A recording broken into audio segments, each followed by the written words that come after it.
Sambil menunggu yang lainnya masuk, kita mulai aja sekarang. Assalamualaikum warahmatullahi wabarakatuh.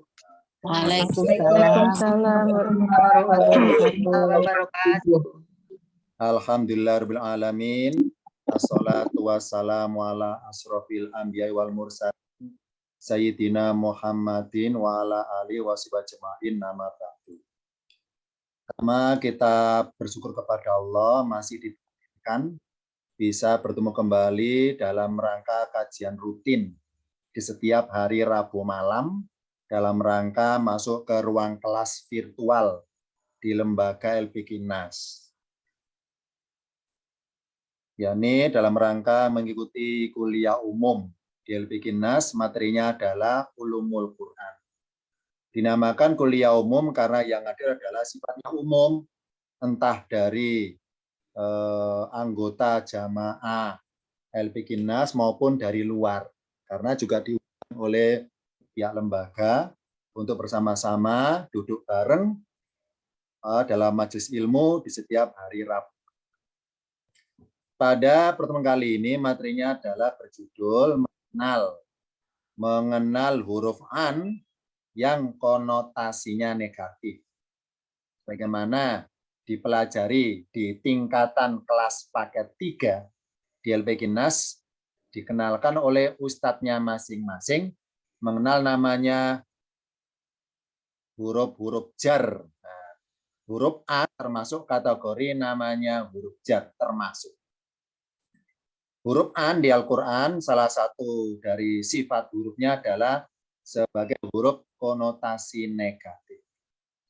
Dari ilustrasi di layarnya ini sengaja saya mengambil gambar dua gelas dalam tulisan bahasa Inggris ya, sebelah kiri dan sebelah kanan. Sama-sama bentuk jadi, gelasnya isinya airnya cuma setengah. Separuh boleh, setengah boleh. Yang sebelah kiri setengah full, yang sebelah kanan kosong. Ya, kalau diartikan sebelah kiri gelasnya gimana airnya? Wah, setengah full. Kalau sebelah kanan gimana airnya? Setengah kosong. Dari kosongnya gelas isinya cuma setengah gitu sebelah kanan. Kalau sebelah kiri bermaksud dari penuhnya gelas cuma setengah isinya. Nah, ini ya akan kita hubungkan huruf an dengan ilustrasi dua gelas di layar ini sebagai kesimpulan di akhir pertemuan. Sekarang kita buka catatan pertama tentang mengenal huruf an yang konotasinya negatif. Huruf an di Al-Quran, ini kalau dilihat dari berbagai sudut pandangnya, yang pertama, kalau dilihat dari arti aslinya, an artinya tentang. An artinya tentang. Nah, huruf an kalau diartikan tentang, ini posisinya misalnya huruf an disandingkan dengan suatu kata kerja. Sebutannya fiil, yang fiilnya itu kalau diartikan bermaksud bertanya. Jadi huruf an arti aslinya tentang. Nah, kalau diartikan tentang, maka huruf an itu posisinya satu paket dengan suatu kata kerja atau fiil karena saling bersandingan. Nah, fiilnya kalau diartikan, yakni bermaksud bertanya. Ini pertama, tentang arti asli dari huruf an. Yang kedua, yang kita kaji juga, huruf an bisa artinya sama dengan min, yakni diartikan dari, boleh. Jadi arti aslinya tentang bisa berubah artinya dari. Kenapa kok bisa berubah? Misalnya huruf an masuk dalam rangkaian kalimat sanadnya hadis ya, yang sering kita hafal selama ini ya, misalnya an Abi Hurairah, an Aisyata, anin nabiyyi ya, pakai an semua itu dalam hadis ya, nggak pakai min, pakai an. Jadi memakai huruf an tapi diartikan kayak huruf min ya. Nah, min artinya dari. Jadi dalam sanadnya hadis tidak pakai min tapi pakai an. Nah, padahal artinya sama. Kita kan tanda tanya, kenapa nggak pakai min aja? Min Abi Hurairah, min Aisyah. Ya, kan kita ungkap pada pertemuan kali ini. Mengenai kenapa dalam hadis pakai huruf an, tidak pakai huruf min, padahal artinya dari. Yang ketiga, bila di sudut pandang bahwa an itu sifatnya yakni kata sandang yang berkonotasi negatif. Ya, jadi negatif, ada huruf yang konotasi positif, ada konotasi negatif. Nah, huruf an termasuk konotasi negatif. Negatif apanya? Ya, ini negatif perbuatannya dalam Rekan kalimat loh ya maksudnya. Negatif perbuatannya atau negatif objeknya. Kan kita bukan nanti berbagai contoh-contoh ayatnya. Jadi kita bahas hari ini adalah 3 hal. An dilihat dari arti aslinya yakni tentang. Yang kedua, an dilihat dari persamaan arti sama dengan min. Yang ketiga, an dilihat dari kata sandang, sudut pandang sifatnya, yakni sifatnya, konotasinya termasuk huruf yang negatif. Pertama, kita buka dulu contoh paling atas tentang arti aslinya an, yakni artinya tentang. Pertama, dari banyaknya contoh di Al-Quran, saya ngutip yang paling umum aja. Tepatnya sambil dari Al-Baqarah juz 1 agar peserta yang masuk ruang kelas kuliah umum ini, yang anggota kelas paket 1, ini sambil ingat kembali materi paket 1. Atau Bang Eri paket 2, karena Al-Baqarah 186 kategori juz 2. Saya baca per kalimatnya ya. Ini contoh an dalam pembahasan arti aslinya tentang. Yakni an misalnya disandingkan dengan fiil atau kata kerja yang artinya bertanya. Contoh lafadznya sa'ala. Sa'ala artinya bertanya. Tepatnya telah bertanya. Sa'ala titik-titik an ya. Sa'ala an tentang. Ni artinya aku. Anni tentang aku. Contoh dalam ayatnya saya baca per kalimat. Yang pertama wa idza dan jika. Boleh artinya dan apabila, boleh artinya dan jika. Sa'ala ibadi, urutan menerjemahkannya ibadi dulu. Subjeknya dulu baru predikatnya. Ibadi sa'alaka. Kalau membaca Quran dari kanan ke kiri sa'alaka terus ibadi. Tapi kalau menerjemahkan ibadi dulu baru sa'alaka. Wa idza dan jika dan apabila ibadi hamba-hambaku sa'alaka bertanya padamu dalam kurung wahai Muhammad, mu ini Rasul Muhammad ya, bertanya kepadamu ani tentang aku. Tulisan ani terdiri 2 kata. An ditambah ni. An artinya tentang, ni itu aku, tentang aku. Fa ini maka sesungguhnya aku koribun, dekat. Ujibu aku menjawab. Dakwata da'i panggilan orang yang berdoa. Idza da'ani jika dia berdoa padaku. Titik. Ini contoh ayat yang bermuatan lafadz sa'ala yang artinya bertanya. Oh, berarti keberadaan lafadz sa'ala dan huruf an ini satu paket.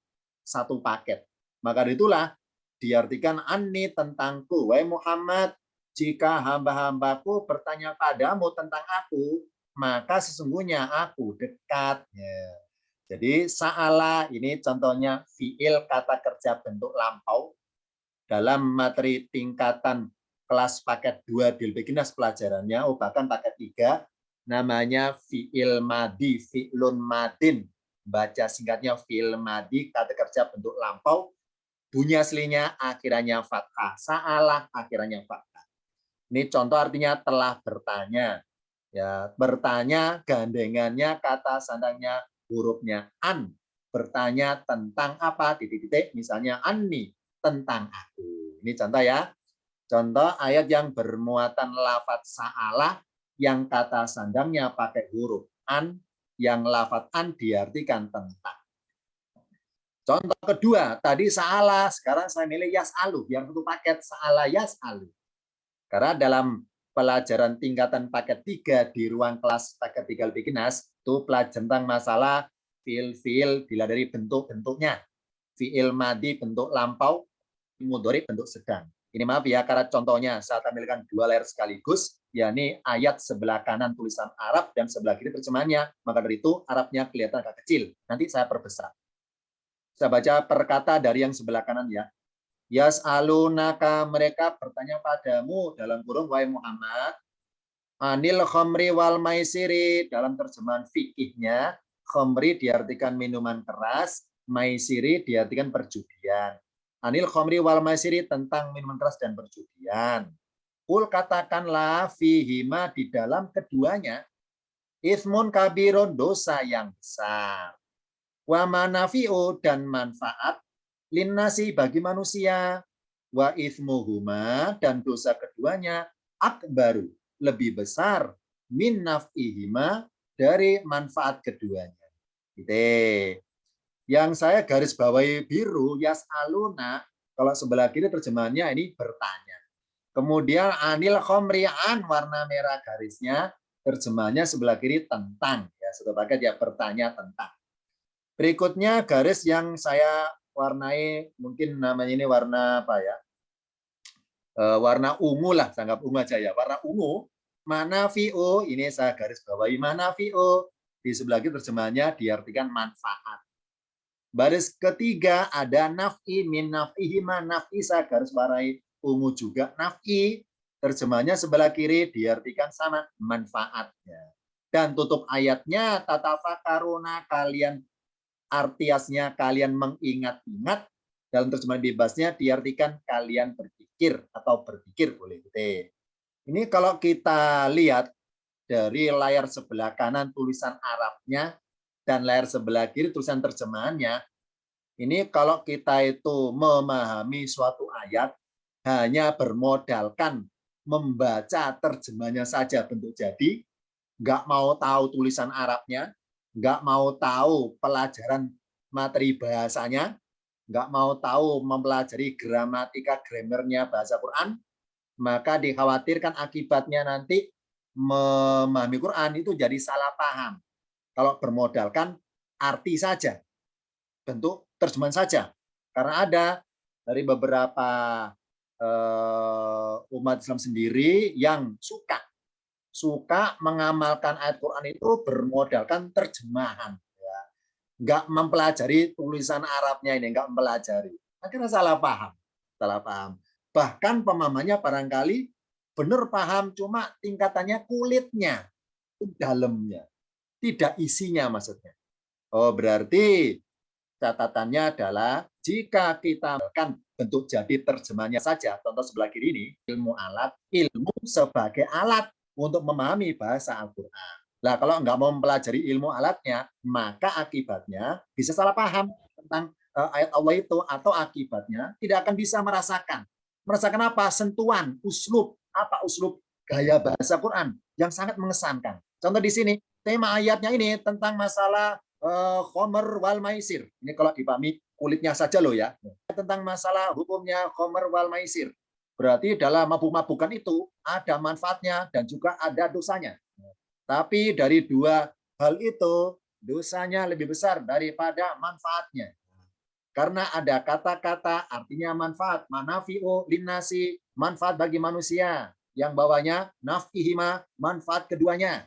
Jadi pahamnya sebatas itu. Sebatas itu kalau nggak pelajari ilmu alatnya. Dan nggak berkesan dalam. Kenapa? Karena memahami ayat hanya baca terjemahnya, kemudian dipikir secara akal sehat, selesai. Jadi pemahamannya tidak berdasarkan ilmu, tapi berdasarkan akal semata, logika semata. Nah, ini hati-hati ya, hati-hati. Ini pentingnya belajar ilmu alatnya.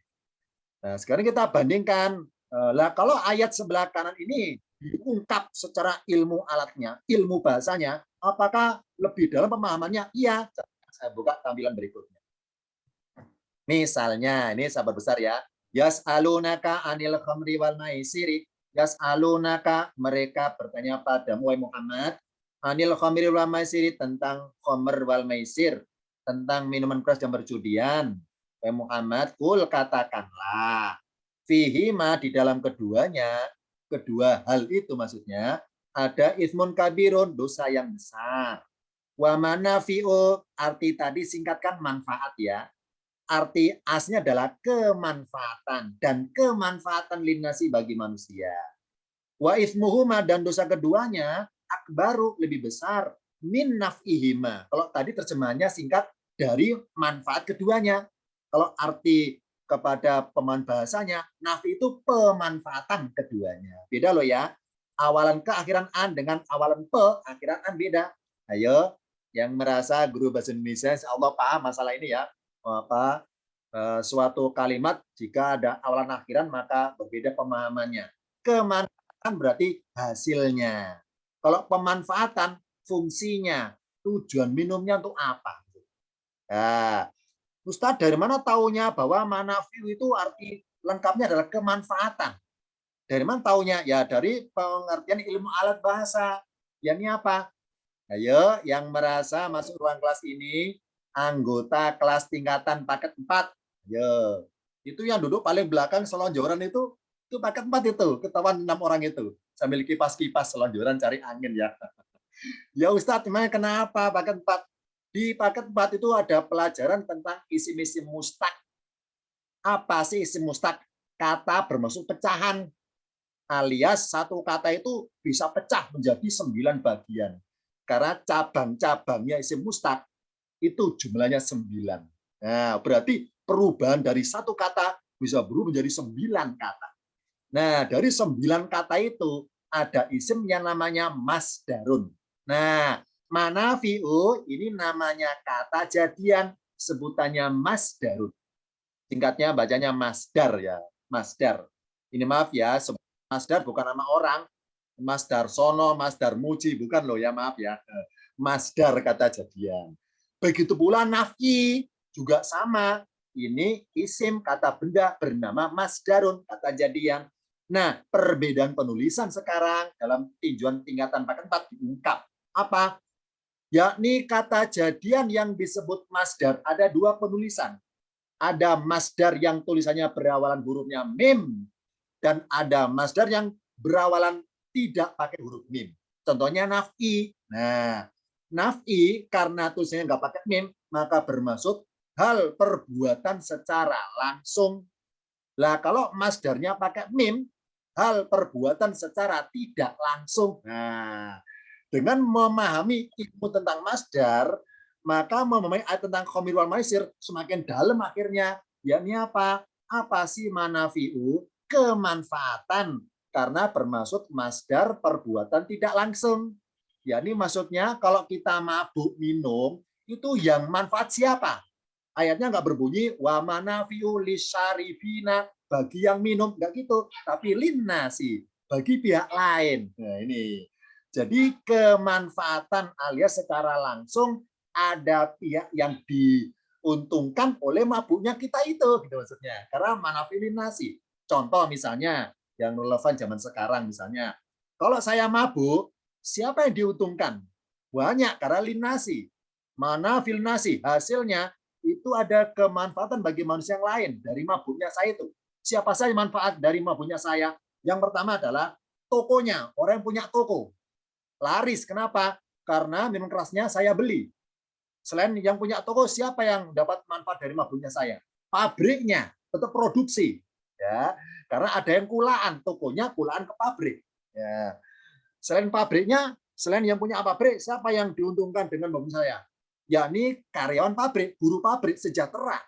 Kenapa? Karena pabriknya tetap produksi, sejahtera karyawan.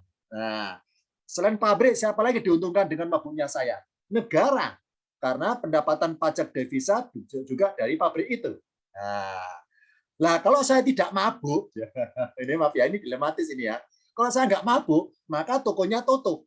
Ya, tokonya tutup. Lalu tokonya tutup, maka pabriknya gulung tikar karena nggak ada yang beli minuman keras itu. Lalu pabriknya tutup, maka PHK besar-besaran. Pengangguran massal dari buruh pabriknya itu. Akhirnya apa? Karena pabriknya nggak ada, maka pendapatan negara berkurang, nggak ada pajak dari pabrik itu. Ini dilematis ini ya. Makanya manafi'u, apa manafi'u? Kemanfaatan hasilnya mabuk itu menguntungkan pihak lain. Coba tadi terjemahannya, hanya berbunyi manfaat bagi manusia, nggak detail terjemahannya. Kalau diungkap secara bahasa, detail taunya apa sih manafi'u? Bukan manfaat, tapi kemanfaatan. Karena masdar mim, hasilnya masalahnya. Karena perbuatan secara nggak langsung ada pihak lain yang diuntungkan.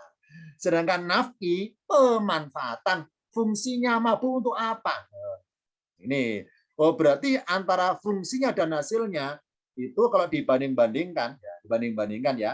Jadi lebih besar akibat buruknya daripada tujuan minumnya itu. Nah, lebih besar dosanya akbaru, lebih besar akibat buruknya daripada pemanfaatan fungsinya minum itu. Nah, ini ya.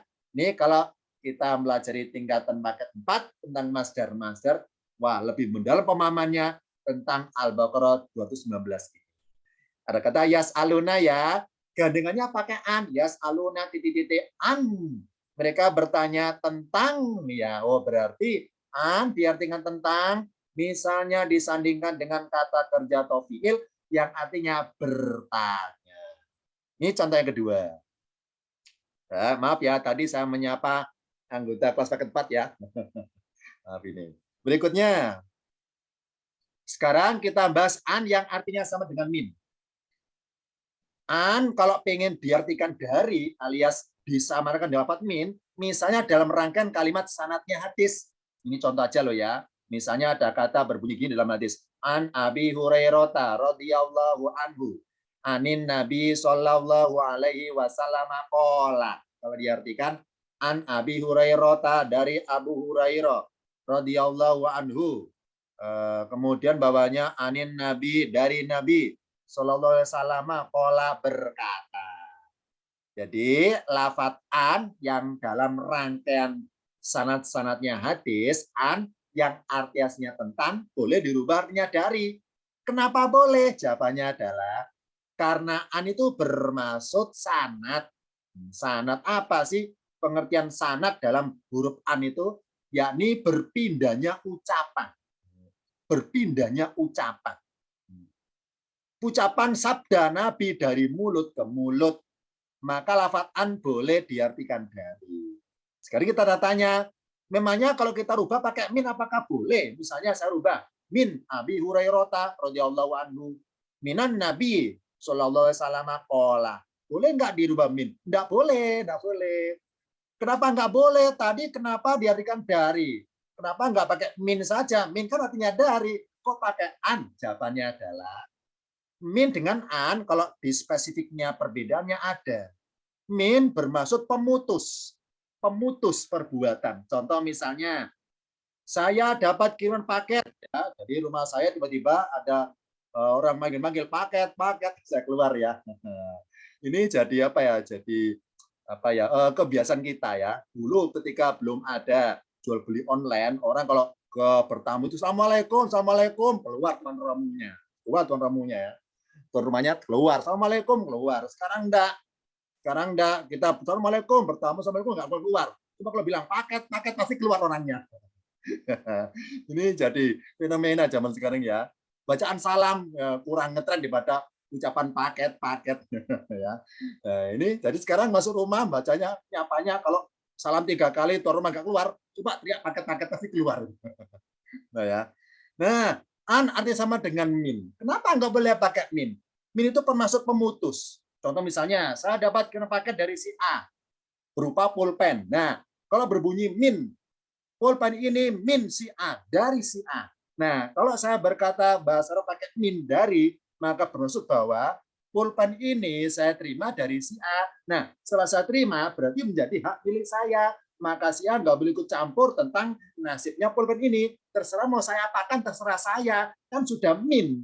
Sudah dari si A, sekarang untuk saya. Sudah berpindah hak milik maksudnya. Jadi min adalah pemutus hak milik. Nah, semenjak si A ngirim pulpen kepada saya, sudah OTW dibawa oleh petugasnya, nyampe ke rumah saya paket saya terima ya, langsung unboxing ya, ya. Nah, sudah menjadi milik saya. Mau saya apakan ya terserah saya. Si A nggak boleh ikut campur. Itu kalau pakai min. Nah, kalau pakai an lain lagi. Misalnya ini paket an si A. Kalau pakai an bermaksud bahwa pulpen ini yang saya terima dari si A, ini kalau pakai an loh ya, maka si A masih memantau saya. Yani apa? Si A memantau saya. Kalau saya menyalahgunakan pulpen ini kepada suatu perbuatan yang si A tidak suka, maka si A berhak untuk mengambil lagi. Jadi kalau si A itu ternyata tanpa sepengetahuan saya itu melihat saya menyalahgunakan pemberian dari dia, maka saya berhak mengambil alih. Karena saya dianggap tidak amanah atau menyalahgunakan dan sebagainya. Begitu pula ucapan Rasul. Makanya pakai an ucapan Rasul apa adanya dari A sampai Z. Ya, barang siapa menerima ucapan Rasul, ya, maka harus dihafal itu. Jangan dirubah satu kata pun. Ya, kalau dirubah itu kesannya pakai min. Apa min? Rasul bersabda, saya dengar. Misalnya saya itu zamannya Nabi loh ya. Rasul bersabda, saya dengar Kalau pakai min, maka bermaksud bahwa setelah saya dengar, maka saya olah-olah sendiri kata-kata terserah redaksi kalimatnya. Yang penting intinya seperti ini, kata Rasul. Nah, itu kalau pakai min. Jadi ucapan Rasul boleh saya olah-olah, boleh saya improve, boleh saya tambahi, saya kurangi, karena pakai min. Nah, belum pakai an, maka harus copy paste apa adanya. Nggak boleh dirubah satu lafadz pun. Karena pakai an. Apa an itu? Berpindahnya ucapan. Hanya berpindah tempat, tidak merubah huruf-huruf ucapannya. Nah, ini pakai an. Berarti seakan-akan barang siapa menyalahgunakan, memutarbalikkan sabda Nabi, maka hakikatnya loh ya, Nabi nggak ridho ibaratnya. Nabi nggak rela, Allah nggak ridho. Kenapa? Karena kita dianggap menyalahgunakan ucapan Nabi ke hal-hal yang barangkali ya merusak ucapan itu. An adalah bermaksud pihak yang pertama kali berucap itu tetap ikut andil, memantau sampai di mana ucapan Nabi terakhir nyampe-nya itu, sampai ke tangan siapa yang terakhir dengar itu. Apakah yang bersangkutan menyalahgunakan atau merubah-merubahnya atau mengotak-atiknya, mengimprove-nya dan sebagainya. Nah, ini.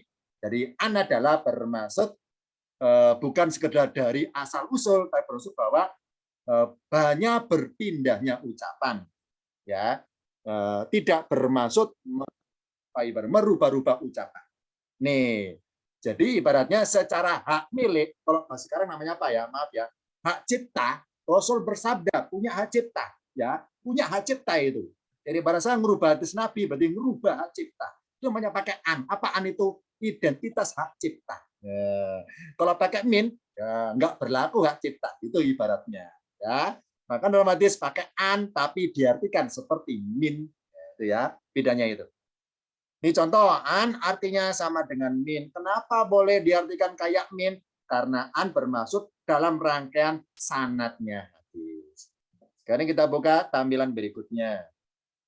Ini kaidah contoh tentang huruf an. Misalnya ada fi'lun. Apa fi'lun? Kata kerja. Sebelah kirinya ada an, huruf an. Sebelah kiri lagi ada isim, kata benda. Ya, ini saya terjemahkan fi'il, kata kerja. Ada huruf an, sebelah kiri ada isim, kata benda. Ini ada rangkaian loh ya, rangkaian. Nah, isim artinya nama atau kata benda. Jika ada suatu ayat yang ada huruf an, ya, sebelah kirinya an, ini kaidah dulu, kaidah kita bahas. Ini kaidah tingkatan paket 10 ini, paket 10 Quran ini, kaidah paket 10. Jika ada huruf an di Al-Quran, sebelah kirinya ada isim, kata benda. Kalau diartikan isimnya ternyata konotasi positif, ya, misalnya apa sih benda positif? Banyak, misalnya buku, kitab, masjid, Quran, pokoknya benda-benda yang positif lah. Nah, kalau isimnya itu positif, maka huruf an adalah huruf konotasi negatif yang condong ke fiilnya. Maka fiilnya dianggap perbuatannya negatif. Saya ulangi ya. Jadi kalau ada fiil, sebelah kiri ada an, sebelah kiri lagi ada isim. Maka untuk mengetahui an adalah huruf negatif, betul. Negatif apanya? Negatif fiilnya, apa isimnya? Bila dulu isimnya artinya apa? Kalau isimnya diartikan bermaksud positif, maka an itu miliknya fiil. Ini ya, maka fiilnya dianggap negatif perbuatannya.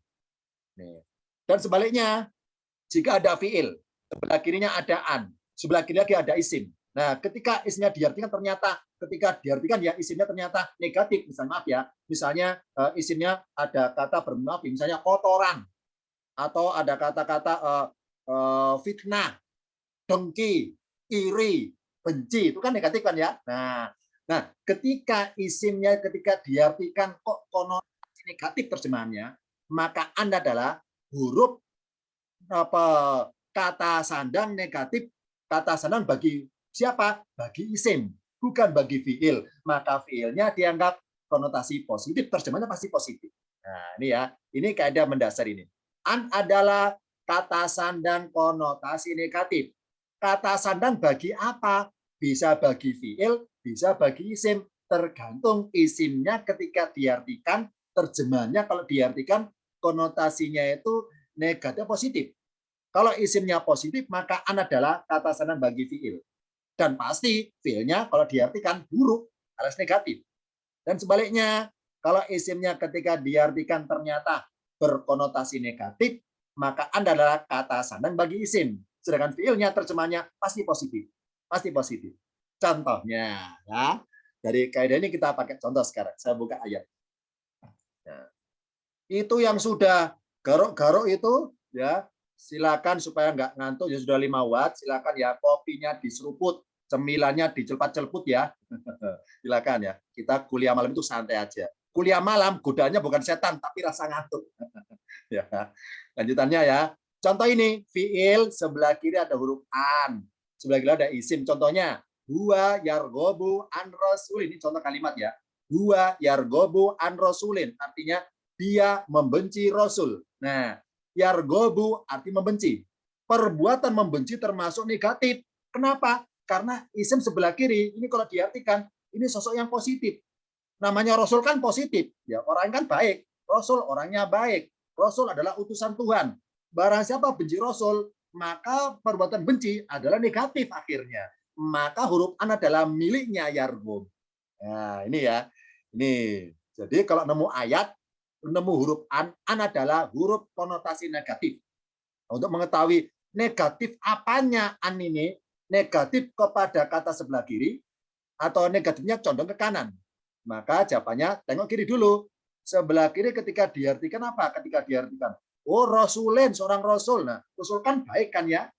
Konotasi positif kan ya? Maka yargobu diartikan membenci. Bukan menyayangi, bukan menyukai, membenci. Kenapa membenci? Ya karena Rasul kan baik. Nah, maka an adalah konotasi condongnya, miliknya lafaz yargobu. Kata sandang bagi yargobu. Sekarang contoh sebaliknya. Ada fiil, sebelah kiri ada an, sebelah kiri lagi ada isim. Contohnya saya rubah objeknya ya. Huwa yargobu an syaitonin. Dia membenci setan. Nah, setan kan negatif kan ya. Nah, karena setan negatif, maka Anda adalah huruf yang kata sandang bagi setan. Ya, jadi unsur negatifnya adalah kepada lafaz setannya, bukan yargobunya. Oh, berarti perbuatan membenci adalah positif kalau yang dibenci itu adalah setan. Berarti mulai sekarang perbuatan membenci itu nggak harus buruk loh ya. Dilihat dulu, misalnya saya benci, benci apa? Oh benci si A, benci si B. Kalau si orangnya buruk, saya benci. Si akan berbuat dosa, saya benci. Nah, nggak apa-apa. Sebagaimana dalam Islam berbuat iri itu buruk apa baik, dilihat dulu iri dalam hal apa kan gitu kan ya. Misalnya teman saya orangnya berilmu tinggi, saya masih kurang pandai. Saya iri saya. Saya pengen belajar tekun supaya kayak dia. Berarti iri itu positif. Ya kan ya. Maka di Al-Qur'an lafaz yargobu bisa bermuatan negatif, bisa positif tergantung objeknya siapa yang dia benci ya. Contoh yang atas yang artinya dia membenci Rasul, maka yargobu, maka an adalah miliknya yargobu. yakni negatifnya perbuatan yargobu. Sedangkan yang bawah, huwa yargobu an saitonin. Dia membenci setan. Maka an adalah condongnya kepada setan. Berarti perbuatan membenci itu boleh karena yang dibenci adalah hal yang negatif. Sebagaimana, maaf ya, kata kerja kafaro yakfuru, yang artinya mengingkari, ingkar atau maaf ya kasarnya kafir, ingkar atau kafir. Nah, di Al-Quran, apakah boleh berbuat kafir? Dilihat dulu objeknya apa. Pengen, maaf ya, pengen mengingkari apa maksudnya? Kalau berbegini di Al-Quran, misalnya, waman yakfur bitoguti. Nah, barang siapa mengingkari togut, mengkafir togut, berarti perbuatan kafir terhadap togut itu positif, boleh. Kenapa? Karena objeknya kan togut. Nah, itu ya. Jadi, maaf ya, ini menurut saya. Jadi ada kalanya kita itu kalau dengar kata-kata kafir itu langsung identik negatif. Jadi kesannya fiil kata kerja kafaro yakfuru itu kata kerja yang negatif gitu kesannya. Padahal belum tentu, dilihat dulu objeknya apa. Mengingkari siapa? Yakfuruna bi apa maksudnya? Kalau yakfuruna billahi baru perbuatan yakfuruna negatif. Kalau yakfuruna bitoguti baru yakfuruna itu positif gitu ya. Tergantung objek siapa objeknya. Jadi kita itu maaf ya, jangan mencap fiil kafara yakfuru pasti negatif. Dilihat dulu objeknya apa. Sama di sini. Jangan anggap perbuatan membenci itu negatif. Dilihat dulu benci siapa. Gitu ya. Karena an itu condongnya kemana an ini. Kalau objeknya positif, maka an-nya kepada fiilnya yargobu. Kalau objeknya negatif, maka an-nya condongnya kepada objeknya. Ya, jadi mulai sekarang di Al-Quran nemu kata-kata membenci, jangan dulu berpikiran buruk, dilihat dulu ayatnya membenci siapa ayat itu. Itu pemahamannya loh maksudnya. Agar mengetahui an itu miliknya lafat mana, kata sandan bagi lafat mana an itu untuk menentukannya maksudnya. Nah ini contoh ya. Berikutnya contoh dalam ayatnya. Saya baca perkata dari Al-Baqarah 1. Waman dan siapa yang dan ya ada gangguan sinyal tempat saya. Waman dan siapa yang yargobu membenci an milati Ibrahim terhadap agama Ibrahim illa kecuali atau melainkan man orang yang safia nafsau membodohi dirinya sendiri. Walakot kalau perkata adanya sukun ya walakot dan sungguh benar-benar istofainau kami telah memilihnya di dunia di dalam dunia. Wa innau dan sungguhnya dia fil akhirati di dalam akhirat lamina solihina sungguh dari dalam kurung golongan orang-orang yang berbuat kebaikan. Di ayat ini ada yargobu artinya membenci. Yargobu an milati Ibrahim membenci agama Ibrahim. Ini Allah sendiri ya maaf ya ini kasar pengertiannya. Allah bilang bahwa siapa yang benci agamanya Ibrahim bodoh sekali dia benci agama Ibrahim.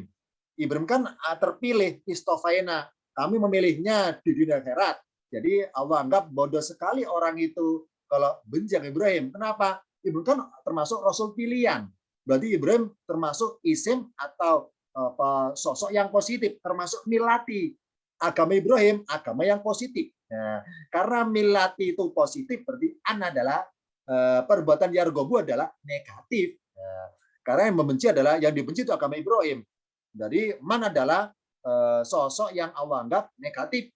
Kenapa? Karena membenci sosok yang Allah pilih.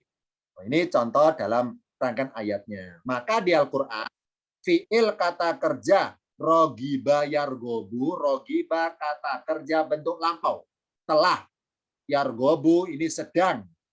Kemudian irgob ini perintahnya, kata perintah. Apa artinya rogiba yargobu? Bila dulu kata sandangnya apa di Al-Quran tersebut ayatnya. Kalau diikuti an artinya membenci. Kalau diikuti fi artinya menyukai, yargobu. Kalau diikuti bi artinya memilih di Al-Quran.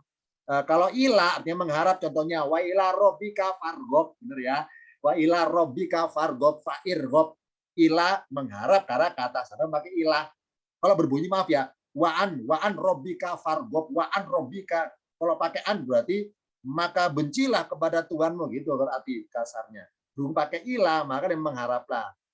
Wa ila robbika fargob maka mengharaplah ilah kepada ini ya. Oh, berarti lafadz yargobu di Al-Quran atau dalam bahasa Arab punya 4 arti tergantung kata sandangnya apa ya. Sebagaimana dalam bahasa Inggris namanya idiom kata ya. Idiom kata, suatu kata kerja bisa berubah artinya tergantung kata sandangnya apa. Ya. Jadi bahasa Inggris kayak bahasa Arab. Bukan bahasa Arab kayak bahasa Inggris bukan. Karena apa? Dalam peradaban manusia lebih duluan lahirnya bahasanya Nabi Adam. Adam adalah manusia pertama kali ibaratnya. Jadi bahasanya Adam dari surga dibawa ke bumi dengan bahasa dia seperti itu. Berarti bahasa Inggris yang idiom kata seperti bahasa Arab yang di Al-Quran itu. Ini ya, yargobu punya 4 arti tergantung kata sandangnya apa. Berarti an adalah huruf konotasi negatif, entah negatif perbuatannya atau negatif benda objeknya. Lanjutannya. Tadi an, sekarang kita bahas amma. Di Al-Quran, kalau nemu lafadz an ditambah ma, ya an tambah ma, kalau disambung, selalu dilebur bentuk jadi seperti di Al-Quran. Nggak pernah kelihatan nunnya. Ya benar ya, misalnya, bighafilin amma da'malun amma ya sudah seterusnya ya, amma. Jadi di Al-Quran tulisan amma, bentuk jadi seperti ini. Jadi lafadz amma aslinya tadi 2 kata, an ditambah ma. Misalnya ada fiil, terus ada kata sadang an, tapi disambung dengan ma. Alias bentuk jadi sudah seperti ini, nunnya nggak kelihatan karena nunnya sudah dilebur jadi kepada huruf mim, makanya mim adalah bersida bertasib menandakan hurufnya double ya, mim ya double. Ini ada kaidah di sini dalam Al-Quran. Apa kaidahnya? Kalau nemu lafadz amma yang artinya itu tentang apa yang, kalau perkata lu ya tentang apa yang, ini mengenai arti perkata tentang apa yang, ma itu apa yang, arti perkata ma apa yang, arti bahasanya apa saja, apa-apa, itu artinya bebas. Ada sih apa yang ma, apa yang. Jadi maaf ya Ibu, kalau suami kita manggil ma, jawablah apa yang.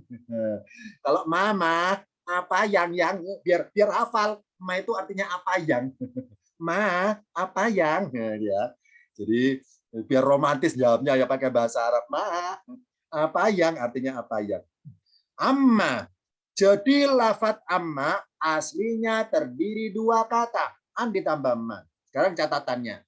Jika huruf an bersambungan menyatu ke lafat ma, maka kalau sudah menyatu loh ya, maka fiil sebelah kanan itu konotasi positif. Positif. Ya, saya ulangi. An kan huruf yang negatif ya. An adalah kata sandang konotasi negatif. Tapi kalau an itu tulisannya bersambungan menyatu dengan ma, maka apa? Sesuatu maksudnya. Maka an adalah bermaksud negatifnya perbuatan sebelumnya itu fiilnya. Bukan negatifnya ma ini, bukan. Ya, maaf ya. An adalah negatifnya bendanya, sedangkan fiilnya yang positif. Ini catat sebelah kiri, saya ngutip sebelah kiri. Jadi kalau nemu di Al-Quran, di ayat manapun, nemu lafaz amma seperti itu jadi, maka dipastikan sebelah kanannya kalau ada fiil, kata kerja, itu perbuatannya positif. Dan selama 30 juz, selalu seperti ini, amma. Bersambungan bentuk jadi. 30 juz. Sekarang sebaliknya, misalnya ada fiil, kata kerja, ada an, ada ma. Oleh Allah di Al-Quran ditulis an spasi ma, alias nggak bersambungan. Nah ini, kaidah yang kedua ini. An artinya sama ya, an ma. Meskipun bentuk jadi cara bacanya sama, idgham ya, jalannya ya, amma. Tapi kalau arti perkata sama, anma. Anma, tentang apa yang. Bentuk jadi sama, seperti dilebur, amma. Ya. Kalau yang bawah, amma. An dengan ma menyatu. Dilebur, menyatu. Kalau yang atas anma terpisah. Nah, sekarang kaidahnya. Kalau nemu huruf an, sebelah kirinya ada ma, tidak bersambungan dengan ma, maka fiilnya sebelah kanan sebelum an adalah negatif. Jadi di Al-Quran selama 30 juz, tulisan amma ya, selalu bersambungan. Selalu bersambungan seperti ini menyatu. Ya, kecuali satu ayat. Kecuali satu ayat. Berarti barang langka ini ya, silakan catat ya. Ada satu-satunya ayat di Al-Quran yang tulisan anma itu tidak bersambungan menyatu, cuma satu ayat. Nah, karena barang langka, ini berarti perlu dicatat karena lain daripada yang lain maksudnya. Kita ungkap malam ini. Apa hikmahnya ya? Allah bedakan berdasarkan kalimatnya.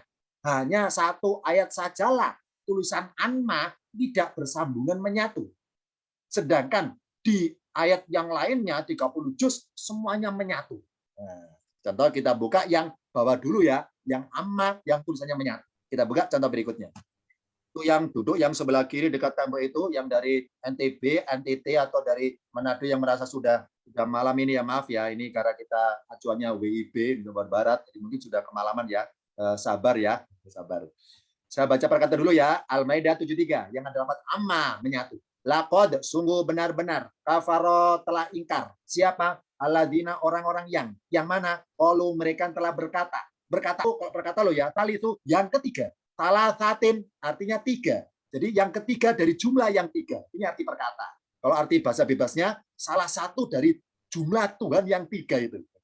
Lanjutannya, wa ma min ilahin illa wa ma. Ya, masih ingat anggota kelas paket 1 sudah diajarkan oleh ustaznya masing-masing bahwa ma kalau agak jauh dikit ke kiri ada lafaz illa, maka ma artinya tidaklah. Menyangkal maksudnya. Ma itu kan arti aslinya apa yang. Karena ada lafaz illa, maka ma di sini menyangkal artinya tidaklah. Wa ma min ilahin dan tidaklah ada Tuhan. Min enggak diartikan. Illa kecuali atau melainkan ilahun wahidun Tuhan yang satu. Wa inlam kalau perkata dari berhenti. Dan jika mereka belum berhenti, alias tidak mau berhenti, berhenti ngapain? Berhenti menyebarkan akidah bahwa Tuhan ada tiga. Allah salah satunya. Allah nyindir di sini. Wa in lam yantahu, dan jika mereka tidak berhenti, amayakuluna atas atau terhadap apa ya masanna, kalau berkata adalah aladina kafaru ya masanna. Minum ya. Niscaya benar-benar akan menyentuh mereka. Ini kata menyentuh ya, jadi merasakan langsung unsur siksaannya maksudnya. Niscaya kami berikan rasa atau benar-benar merasakan siapa alladzina kafaru minhum, orang-orang yang telah ingkar dari bagi mereka, merasakan apa? Adabun alimun, siksa yang pedih. Nah, garis biru yang tahu, mereka berhenti. Amma yakuluna, atas apa yang mereka katakan. Nah, karena tulisan amma itu bersambungan menyatu, maka perbuatan yang tahu adalah hal positif. Yakni apa? Barang siapa mulai sekarang berhenti, tidak lagi menyebarkan ucapan bahwa Tuhan ada tiga, itu maka perbuatan berhentinya itu hal yang positif. Nah, maka oleh Allah untuk menggambarkan bahwa yang tahu itu adalah positif, makanya lafaz amma tulisannya menyatu. Nunnya nggak kelihatan. Oh, berarti an adalah huruf negatif yang condong kepada ma. Apa ma? Sesuatu yang mereka katakan. Berkata apa mereka? Innallah salisu salasa. Nah, berarti ucapan berbunyi innallah salisu salasa itu ucapan negatif. Ucapan negatif. Ya, menganggap Tuhan bercabang-cabang. Tuhan beranak pinak. Tuhan bercabang-cabang. Nah, ini. Oh, berarti an adalah huruf negatif yang condongnya ke lafaz ma. Karena menganggap ma adalah suatu ucapan yang negatif. Berupa apa? Berupa bunyi innallah salisu salasa. Sedangkan yang tahu ini fiil, perbuatan yang positif. Kenapa? Karena berhenti dari ucapan seperti itu. Nah, tapi kalau fa'in lam, maka jika belum berhenti, maka masih meneruskan ya nyebarkan akidah yang salah itu. Tentunya maka an adalah condongnya ke lafaz yang tahu, gitu ya. Yang tahu. Kenapa? Karena lam yang tahu maksudnya belum mau berhenti. Berarti buruk itu. Karena meneruskan akidah yang salah. Nah, ini ya, contoh ada lafaz yang tahu, terus ada ma, terus yakuluna. Amma yakuluna atas apa yang mereka katakan. Maka an adalah huruf yang konotasi negatif, yang ini menganggap negatifnya lafaz ma. Negatifnya lafaz ma. Dan lafaz ma bermuatan ucapan innallah salisu salasa. Nah, ini contoh yang amma menyatu loh ya. Sekarang saya contohkan amma yang terpisah. Jadi lafaz amma ini jika huruf an bersambungan menyatu dengan ma, maka fiil yang tahu, yang artinya mereka berhenti, dianggap positif. Maka huruf an adalah kata sanan bagi lafaz ma, yang lafaz ma dianggap konotasi negatif. Jadi barang siapa berucap Tuhan ada tiga, itu ucapan paling negatif dibanding ucapan yang lainnya. Kenapa? Karena ucapannya bermuatan kemusyrikan masalahnya. Bermuatan kemusyrikan masalah ucapannya, sangat negatif. Dibanding ucapan dolim yang lainnya maksudnya. Ya. Daripada ucapan kotor, ucapan mencaci maki, dengan ucapan berbunyi inos salasa, lebih buruk ucapan yang ini. Karena konotasi mengarah Tuhan Allah masalah. Nah, ini ya. Jadi ucapan paling buruk adalah ucapan yang berbunyi innallah salisu salas. Ini paling buruk. Makanya amma menyatu. Berikutnya contoh yang amma tidak menyatu ya. Satu-satunya ayat di Al-Qur'an tepatnya Al-Araf 166 ini. Ini Allah nyindir apa orang Bani Israel. Falamma maka ketika atau pakai ain ya, atau mereka merasa angkuh alias sombong anmanuhu terhadap apa yang mereka dilarang anhu terhadapnya, dilarang untuk mengerjakannya maksudnya. Jadi ketika Allah itu melarang, wahai Bani Israel, jangan ke laut, jangan nyari ikan, sholatlah, sholat Sabtuan ya, karena mereka kan ashabus sabti ya kisah ayatnya ya. Sholat Sabtuan malam hari, jangan ke laut. Ternyata mereka melanggar ini. Melanggar manuhu, apa yang mereka dilarang terhadapnya, mereka melanggar. Kulna kami berkata lalu bagi mereka, kunu jadilah kalian kirodatan khosina kera yang hina. Gitu. Nah, anma manuhu apa mereka dilarang. Maksudnya apa? Segala larangan Allah bagi manusia itu hakikatnya hal positif bagi manusia sebetulnya. Misalnya Allah melarang manusia berbuat dolim. Allah melarang manusia berbuat mencuri. Nah, berarti segala manuhu, segala apa yang dilarang itu hal positif pasti. Nah, barang siapa melanggarnya, maka melanggar itu perbuatan negatif. Maka itulah untuk menggambarkan bahwa ma ini bermuatan positif. Kenapa? Karena sesuatu yang dilarang Allah adalah positif. Maksudnya, kalau dihindari itu positif maksudnya. Nah, Nah, karena manuhu adalah positif, maka huruf an adalah kata sandang bagi atau, ya. Jadi, berarti satu-satunya fiil kata kerja yang kata sandangnya jelas-jelas ketahuan negatif annya itu adalah atau, merasa aku. Jika huruf an tidak bersambungan menyatu dengan ma, nggak bersambungan ya spasi ma, maka fiil atau dianggap konotasi negatif, ya. Akhirnya huruf an itu apa? Miliknya kata sandang bagi atau. Jadi ya contoh, cuma satu ya, nggak ada yang lain. Satu-satunya lafaz anma yang nggak bersambungan cuma di sini. Cuma di sini. An adalah huruf konotasi negatif. Nah, untuk ini, negatif apanya? Negatif perbuatan atau. Bukan negatifnya manuhu. Bukan. Kalau yang tadi, yang berbunyi mayakuluna, negatifnya condong kepada mayakuluna. Kalau yang ini, an ini negatifnya condong kepada atau. Ini ya, contohnya. Ma ini, manuhu adalah hal yang positif.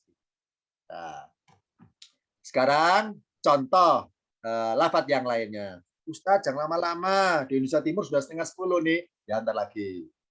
Contohnya ada kata berbunyi yakbalu taubata an ibadihi, yang artinya dia nerima tobat dari hamba-hambanya.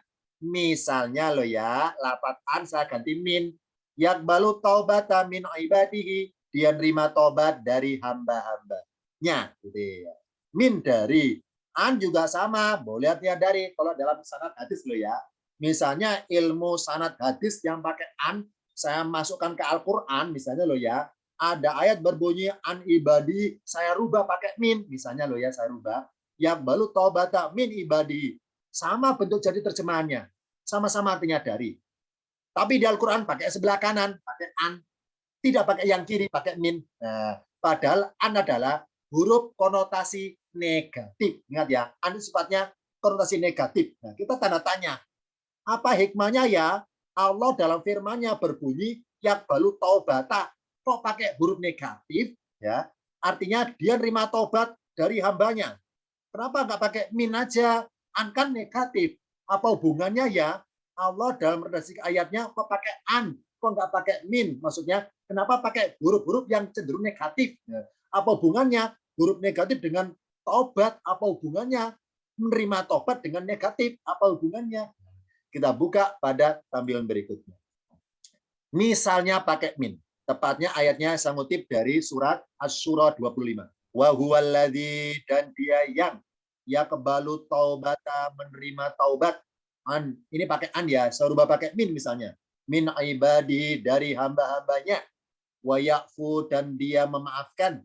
Anisaiati, dari keburukan-keburukan. Wa ya'lamu, dan dia mengetahui. Mataf'aluna, apa yang kalian kerjakan. Jadi, mari kita bayangkan ayatnya dirubah pakai min. Yaqbalu taubata min ibadihi. Nah, kalau pakai min, jika pakai huruf min, apa sih huruf min itu? Ini namanya kalau dalam bahasa ulumul Quran tinggal pakai 10, namanya bermuatan dorfiyatan. Ini asal usul. Min itu asal usul, dorfiyatan. Alokasi, lokasi asal usul. Maksudnya apa? Kalau pakai min, berkesan bahwa Allah itu hanya menerima amalan perbuatan dari manusia, maaf ya, amalan pertaubatan dari manusia yang mengaku sebagai hambanya, min ibadihi, hambanya. Yani Allah tidak akan menerima dari manusia yang tidak menyembahnya. Contoh misalnya loh ya, misalnya hari Senin saya menyembah berhala, dosa kan ya, dosa. Ya, saya maaf ya, saya beragama non Muslim. Hari Senin saya menyembah berhala. Hari Selasa saya tidak lagi menyembah berhala. Saya tobat. Tobat tidak lagi menyembah berhala. Saya tobat. Dan saya pengen nyembah Allah. Nah, ketika saya bertobat dari Selasa, ya, bertobat dari Selasa, tapi karena saya latar belakang saya adalah agama itu, maaf ya, non Muslim, tidak nyembah Allah, maka Allah tidak menerima tobat saya hari Selasa itu. Kenapa? Karena saya bertobatnya atas nama saya awalnya tidak nyembah Allah, alias tidak kategori hamba-hambanya pada awalnya itu. Ide kasarnya Allah tanya, kemarin-kemarin kemana aja? Kok kamu nggak nyembah saya gitu intinya? Kok baru sekarang sadar nyembah? Kemarin-kemarin kemana aja kemarin-kemarin itu. Jadi kesannya kesana kesannya. Jadi kalau pakai min, seakan-akan Allah itu hanya menerima tobatnya hambanya saja. Misalnya orang Islam berbuat dosa, diterima tobatnya. Tapi kalau orang di luar Islam, ya berbuat dosa kemudian tobat ingin masuk Islam, tobat lo ya, nggak diterima, nggak diterima. Kenapa? Karena pada awalnya dia bukan hamba Allah, bukan ibadihi, bukan hambanya, tidak menyembahnya maksudnya, tidak penyembahnya. Ingat ya, ibadi ini bentuk jamak dari abdun. Abdun jamaknya ibadun. Apa abdun? Namanya sifatun musyabatun ya. Sifat diserupakan. Jadi sosok yang berbentuk jadi orangnya. Terbiasa menyembah jadi penyembah. Terbiasa mencuri dia jadi pencuri. Terbiasa menipu jadi penipu. Terbiasa na'budu, terbiasa menyembah jadi abdun, jadi penyembah. Oh berarti barang siapa yang kemarin-kemarin nggak pernah menyembah, berarti bukan abdun, bukan ibadihi. Maka kalau masuk Islam nggak diterima tobatnya. Itu kalau pakai min. Kalau pakai min, ya ternyata di Al-Quran nggak pernah pakai min. Kalau udah masuk tobat lo ya, selalu pakai an. Taubata an ibadi. Nah sekarang kita buka apa hikmahnya kalau pakai an. Ayatnya pakai lafadz an. Apa sih an itu? Dalam bahasa umum itu namanya mujawazatan alias jalan pintas. An adalah huruf negatif, tapi bermuatan jalan pintas kalau masalah tobat. Maksudnya apa jalan pintas? Gini maksudnya. Jadi Allah itu tetap menerima. Kenapa tetap? Karena pakai fi'il mudhari yang balu terus menerus, senantiasa, non-stop, nggak pernah berhenti menerima tobat, nggak pernah berhenti, nggak pernah berhenti, tetap menerima amalan pertobatan hambanya yang hakikatnya masih negatif, karena ada negatif. Negatif apanya? Apa sih negatif? Masih kurang maksudnya. Kurang apanya dari hambanya itu ketika tobat? Ya masih kurang bacaan istighfarnya. Harusnya sabiina marotan. Harusnya 70. Ternyata wirid dzikir istighfarnya belum sampai 70. Diterima tobatnya oleh Allah. Atau entah kurang jumlahnya maupun kurang mutunya. Benar sih wirid dzikir 70, tapi nggak mutu 70. Benar kan ya? Coba kita bayangkan. Kita selama ini pada sholat, apa wirid dzikir pada sholat itu? Membaca 33 kali kan ya? Subhanallah 33, Alhamdulillah 33, Allahu Akbar 33. Benar jari kita, tasbih kita memutar menghitung Subhanallah, Subhanallah, Subhanallah sampai 33 kali. Ketika kita ngitung sub 33 kali, maka ini barangkali menurut saya loh ya, menurut saya dulu. Ketika kita menghitung subhanallah, subhanallah, hitungan ke 1 sampai ke 10 mungkin masih bisa khusyuk, bisa menghayati bacaannya, bisa konsentrasi. Ketika 10 ke atas, mulut kita komat kamit baca subhanallah. Jari kita ngitung-ngitung hitungan angkanya. Tapi pikiran keluar. Benar kan ya? Oh berarti benar jumlahnya 33, tapi mutunya hanya 10. Nah, kekurang-kurang mutu itulah Allah tetap menerima tobat. Makanya pakai an. Apa an itu? Huruf konotasi negatif. Apa negatif? Kurang. Kurang apanya? Kurang istighfar jumlahnya atau kurang mutu istighfarnya tetap diterima oleh Allah. Nah, bersyukurlah kita itu ya. Dalam ayatnya Allah pakai kata-kata an. Oh, berarti Allah itu menerima tobat dari hambanya yang masih kurang-kurang itu. Yang masih negatif-negatif itu. Ya, bersyukurlah kita itu. Kurang kuota istighfarnya, tetap diterima tobatnya. Kurang khusyuk sholatnya, tetap diterima. Kurang sempurna puasanya, tetap diterima. Kurang fase baca Qur'annya, tetap diterima. Ya, tetap diterima, tetap diterima. Pokoknya segala kekurang-kurang tetap diterima. Kenapa? Karena yang penting unsur ikhlasnya tetap ada. Gitu aja intinya. Tetap ikhlas. Kenapa? Karena rohnya amalan adalah keikhlasan. Kalau luarnya hanya kulitnya saja. Khusyuk nggak masalah. Yang penting ikhlas karena Allah sholatnya. Baca intinya. Nah, sama di sini kurang istighfarnya nggak masalah. Yang penting ketika tobatnya ikhlas karena Allah. Ini karena rohnya amalan adalah keikhlasan. Oh berarti an adalah isyarat kekurang-kurangannya itu. Contoh perumpamaan. jumlah bacaan istighfar kita yang masih kurang dalam bertobat. Ilustrasinya ada 2 gelas ya. Yang sebelah kiri setengah isinya air. Maksudnya apa? Terisi setengah dari penuhnya gelas. Kalau sebelah kanan terisi setengah dari kosongnya gelas. Maksudnya apa? Yang sebelah kiri misalnya kita istighfar 70 kali. Ibarat gelas itu penuh airnya. Penuh dengan ucapan bacaan istighfar kita. 70 kali. Satu gelas penuh. Tapi ternyata dari 70 kali itu, yang mutu, yang khusyuk, hanya setengahnya. Hanya 35 kali. Oh, berarti terisi setengah dari penuhnya gelas. Ya, mutunya istighfar cuma setengah dari 70 totalnya itu. Yang sebelah kanan gambarnya, setengah terisi setengah dari kosongnya gelas. Maksudnya apa? Kita ketika tobat, ya, ketika tobat istighfarnya nggak pernah penuh, nggak pernah satu gelas, nggak pernah 70 kali, hanya 35 selesai, hanya 10 kali selesai, nggak mau menerusin. Oh, berarti yang sebelah kanan setengah empty, terisi setengah dari kosongnya gelas. Kalau sebelah kiri terisi setengah dari penuhnya gelas. Itulah nasibnya istighfar kita di sini nasibnya itu. Apa nasibnya itu? Meskipun istighfar masih kurang, Allah tetap menerima taubat kita. Kenapa tetap menerima ya? Nah, ini tanda tanya akhirnya. Yaqbalu taubata an ibadihi. Dia nerima taubat dari hamba-hambanya. Kenapa Allah tetap menerima taubat kita? Dia tetap menerima taubat dari hambanya yang masih apaan? Huruf negatif. Apa negatif? Masih kurang. Kurang apanya? Kurang bacaan istighfarnya. Misalnya, jumlah istighfarnya memang penuh 70 kali, tetapi mutunya hanya 35.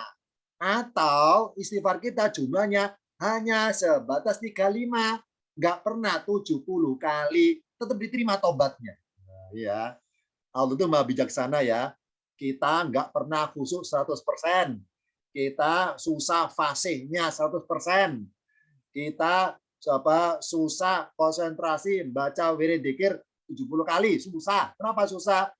Karena ada pihak lain yang menggoda kita, setan goda kita, iblis goda kita. Ini ya. Jadi Allah pasangkan lafaz an bermaksud segala kekurang-kurangan hambanya itu tetap diterima taubatnya. Mengapa ya Allah tetap menerima taubat dari kita? Padahal istighfar kita masih kurang setengah. Harusnya sabaina marotan 70 kali, ternyata masih setengah. Ya, harusnya 70 kali istighfar kita itu. Dan 70 mutu loh ya. Bukan setengah-setengah konsentrasi. Full mutunya 70 kali itu. Full penghayatannya. Tapi kenapa kita nggak pernah full, nggak pernah sabaina marotan, kok diterima ya? Jawabannya adalah karena Rasul beristighfar juga untuk kita.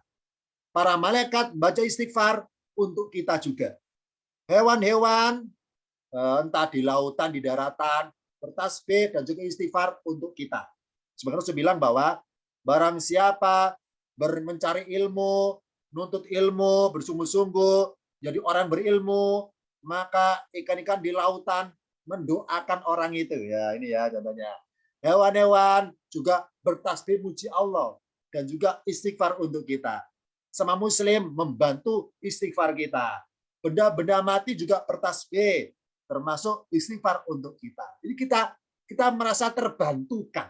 Jadi, oh berarti bacaan istighfar kita yang masih kurang setengah, entah kurang setengah khusyuknya, setengah mutunya, setengah jumlah 70 ternyata cuma 35, itu telah terbantukan oleh pihak-pihak lain, dibantu para malaikat, dibantu sama muslim, dibantu oleh hewan-hewan, maka dari itulah tobat kita mudah diterima oleh Allah.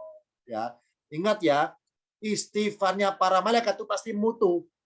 Kenapa? Malaikat nggak punya nafsu, ya, nggak punya kepentingan terhadap kita, nggak punya kepentingan, ya. Nggak ada tendensi apapun maksudnya. Pasti istighfarnya mutu loh ya, daripada istighfar kita ya nggak mutu karena kurang khusyuknya ibaratnya, kurang penghayatannya ibaratnya. Kalau malaikat istighfarnya mutu. Nah ini ibaratnya gelas isi setengah, yang kurang setengah dipenuhi oleh malaikat, dibantu oleh mereka. Contoh ayatnya, alladzina, ini bukan orang-orang loh ya, tapi para malaikat yang milunal arsa, mereka yang memikul arsun sehingga sana. Waman haulau, dan siapa yang di sekitarnya. Yusabbihuna bihamdi rabbihim, mereka bertasbih memuji dengan pujian Tuhan mereka. Wa yu'minu nabi dan mereka beriman kepadanya. Wa yastaghfiruna lilladzina amanu. Nah, ini ya kan bawah ini merah ini. Dan mereka minta ampun untuk orang-orang beriman. Oh, berarti istighfarnya kita yang masih kurang setengah dilengkapi oleh para malaikat. Tapi jangan diakali gini. Kalau gitu kita nggak usah istighfar, biar diwakili aja. Oh, jangan loh ya. Ibarat gelas itu kosong. Harus kita mendahului diri mengisi. Baru malaikat memenuhi, melengkapi. Namanya melengkapi itu meneruskan loh ya. Bukan mendahului. Jadi jangan diakali. Ya Allah, kalau saya tobat, nggak usah istighfar. Kan malaikat kan banyak mewakili saya. Jangan gitu. Ya tentu kita usaha dulu mengisi gelas itu. Nah, segala kekurangannya baru malaikat ikut bantu di situ. Nah, ini ya. Ini pentingnya gelas jangan sampai kosong. Minimal ada bacaan istighfar dari kita. Meskipun kurang setengah. Berikutnya, Rasul Allah perintahkan wastaghfir lidzambika wal mu'minina wal mu'minati wa Muhammad wa istaghfir dan minta ampunlah untuk dosamu dan juga untuk orang-orang mukmin laki-laki dan orang mukmin yang perempuan. Oh, istighfar kita yang kurang setengah dilengkapi juga dibantu oleh Rasul. Contoh lagi, ini yang merasa ikut Jumatan ya, pas kita dengar khotib, Allah makfir, langsung angkat tangan ya, amin, amin ya. Ini bacaan para khotib ini ya, ada yang merasa jadi khotib ini apa di luar kepala ya, bahkan di luar gedung apanya sudah ya. Allahumma fir, ya Allah, ikfir ampunilah lil mu'minina wal mu'minati bagi orang laki-laki beriman dan wanita-wanita yang beriman, wal muslimina wal muslimati dan laki-laki yang berserah diri dan para wanita berserah diri, al ahya'i minhum, yakni yang kategori orang-orang yang hidup dari mereka, wal amwati dan orang-orang yang telah mati. Innaka sungguhnya engkau sami'un ma mendengar, qoribun ma dekat, mujibu da'wati yang menjawab segala doa dan seterusnya loh ya. Oh, berarti bacaan dari para khotib dan juga para jamaah, istighfar para jamaah masjid membantu kita yang kurang-kurang setengah itu. Nah, ini terbantukan. Bersyukurlah kita itu. Ini pentingnya saling mendoakan samanya. Karena kita nggak tahu istighfar dari mulut siapa yang Allah ridho diterima. Kita nggak tahu. Kalau saya sering makan haram, terus saya doain orang, nggak makbul doa saya, nggak barokah. Kenapa? Karena ada makan haramnya. Nah, ini mari kita itu ya, maaf ya mulai sekarang barangkali supaya jadi motivasi. Mari kita tidak makan haram bukan karena takut neraka, tapi takut khawatir kalau makan haram, istighfar kita Allah nggak nerima. Istighfar kita bantu dan orang lain, Allah nggak nerima. Mari ke sana motivasinya.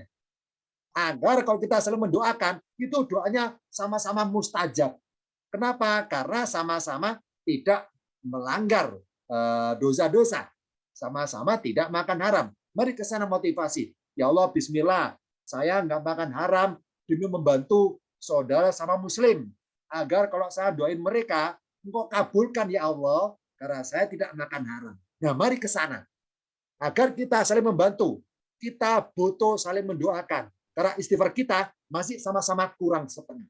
Kesimpulannya sekarang, jika kita taat ibadah, tapi khusyuknya kurang setengah. Jika kita berlimpah harta, tapi syukurnya kurang setengah.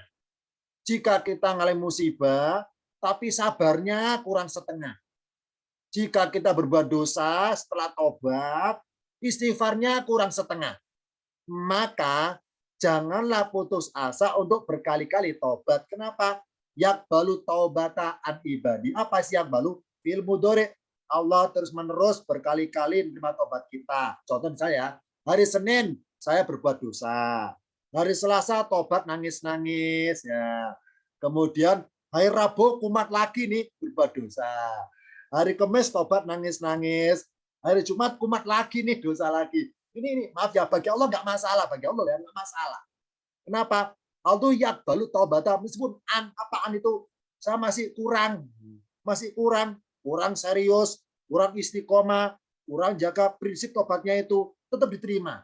Selama kita masih bernyawa, belum meninggal, maka tetap diterima itu. Nah, ini karena kita nggak tahu kapan kita meninggal, ya mari ketika kita sudah tobatnya sadar selesai, hindarkan untuk potensi mengulang. Karena siapa tahu pas kita sedang mengulang dosa itu, nggak sempat tobat, ditakdirkan mati, ya wassalam. Mati dalam kondisi sedang berbuat dosa. Jadi jangan putus asa untuk berkali-kali tobat meskipun sering mengulang.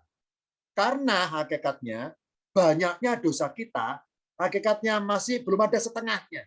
Jika dibandingkan dengan banyaknya rahmat ampunan Allah. Ya, berarti segala kekurangan kita dalam tobat itu tetap Allah terima. Kenapa? Dosa kita yang banyak itu, yang besar itu nggak seberapa dibanding banyaknya rahmat Allah, ampunan Allah, dan besarnya rahmat ampunan Allah. Mari ini jadi motivasi kita, ya, agar kita nggak gampang putus asa. Jangan gini contohnya, maaf ya, ya Allah, saya dosa besar sekali, kayaknya saya nggak pantas diampuni. Jangan gitu. Itu kesannya mengukur kekuatan Allah kepada diri kita. Kalau kita nggak pantas, ya jangan gitu ya. Allah itu berlimpah-limpah rahmat ampunannya yang nggak bisa diukur, nggak bisa dibandingkan dengan banyaknya dosa kita. Mari kita itu ketika berpotensi dosa, kemudian sadarnya ada, segera tobat. Segera semampunya, istighfarnya, seusaha khususnya, mengenai kurang berapapun ada yang membantu selama kita sudah berusaha usaha semampunya itu sendiri. Ini singkat dari kesimpulan ilustrasi bahwa an adalah huruf negatif yang Allah pasangkan juga dalam hal menerima taubat. Oh, berarti negatif pengertiannya kurang. Segala kekurangan kita dalam mengajukan proposal permohonan ampun pada Allah, proposalnya masih kurang, entah kurang lampirannya, kurang tebalnya, kurang bab 1, bab 2, bab 3, Allah terima. Apa sih minta ampun itu? Proposal permohonan ampun itu proposal namanya. Diterima. Diterima. Allah itu maha Ghafirun, yang mengampuni. Ghafurun, yang terus-menerus mengampuni. Ghafarun, yang sangat ahli dalam mengampuni. Ingat ya, Allah punya 3 sifat dalam hal merespon istighfarnya kita. Wah, yang belum kenal Allah Maha Pengampun, Allah adalah Ghafirun, isim fa'il, yang mengampuni. Yang kedua, wahai hamba-hambaku yang terbiasa ngulang-ngulangi pada dosa, ngulang-ngulangi dosa, Allah itu Ghafurun, terus-menerus mengampuni berkali-kali, pakai sifat musabahah. Wahai hamba-hamba yang putus asa, yang merasa berat sekali dosanya, Allah itu Ghafarun. Apa Ghafarun? Si gombalago, sangat ahli ngampuni dosa. Serumit apapun, bagi Allah nggak ada apa-apanya, kecil, kecil. Kalau sudah kena ahlinya, kecil, kerumitan nggak ada artinya. Mari kita ketika sudah merasa berdosa, jangan putus asa. Ketika ngulang-ngulangi lagi dosa, setelah tobat, jangan putus asa untuk kembali kepada Allah. Jangan merasa nggak pantas. Jangan merasa semakin menjauh. Jangan gitu. Mumpung Allah itu memakai lafaz an dalam rangka nerima tobat. Apa an itu? Segala kekurangan hambanya, Allah tetap nerima. Selama hambanya masih bersedia kembali kepadanya. Demikian singkat materi untuk huruf an beserta hikmah dan makna filosofinya dalam pertemuan kali ini.